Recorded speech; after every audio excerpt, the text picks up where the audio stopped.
ओवाद पातिमोक्ष हे केवळ एक प्रवचन नसून तो बौद्ध धम्माचा नैतिक पाया मानला जातो.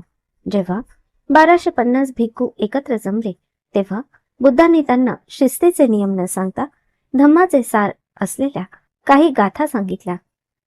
यातील 3 मुख्य गाथा आणि त्यांचे अर्थ. धम्माचे सार. पहिली गाथा. ही गाथा सर्वात प्रसिद्ध आहे, जी प्रत्येक बौद्ध अनुयायासाठी मार्गदर्शक आहे. सब्ब पापस्स अकरणम कुशलस्स उपसंपदा सचित्त परियोदपनम एतं बुद्धान शासनम. सब्ब पापस्स अकरणम म्हणजेच कोणत्याही प्रकारचे पाप, वाईट कृत्य न करणे. कुशलस्स उपसंपदा, कुशल म्हणजेच चांगल्या कर्मांची साठवण करणे. सचित्त परियोदपनम, स्वतःच्या चित्ताला म्हणजेच मनाला पूर्णपणे शुद्ध करणे. एतं बुद्धान शासनम, हीच सर्व बुद्धांची शिकवण आहे. संयम आणि सहनशीलता. दुसरी गाथा.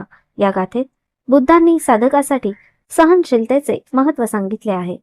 खंती परणम तपो तित्तिखा निब्बानम परणम वदंती बुद्धा नहि पबज्जितो परूपघाती न समनो होती परम विहेठयंतो. याचा अर्थ सहनशीलता म्हणजे क्षमा हा सर्वात मोठा तप आहे. बुद्ध म्हणतात की निर्वाण हेच सर्वश्रेष्ठ सुख आहे. जो दुसऱ्याला इजा पोहोचवतो तो प्रव्रजित म्हणजेच भिक्खू असू शकत नाही आणि जो दुसऱ्याला त्रास देतो तो श्रमण होऊ शकत नाही.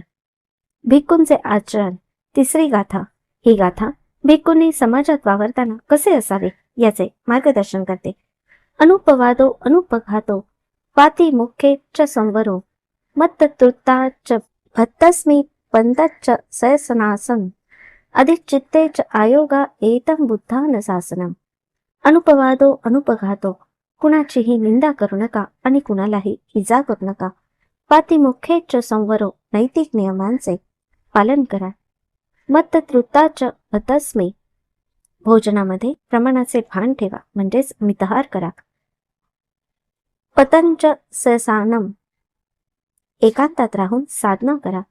अधिचित्तेच आयोगा, उच्च मानसिक स्थितीसाठी म्हणजेच ध्यानासाठी प्रयत्नशील राहा. ओवाद पातिमोक्ष हे शिकवते की धम्म हा केवळ पूजेचा विषय नसून तो आचरणाचा विषय आहे. माघ पौर्णिमेच्या या दिवशी या गाथांचे पठण करून बौद्ध अनुयायी आपल्या मनाला पुन्हा एकदा धम्माच्या मार्गावर चालण्याची आठवण करून देतात.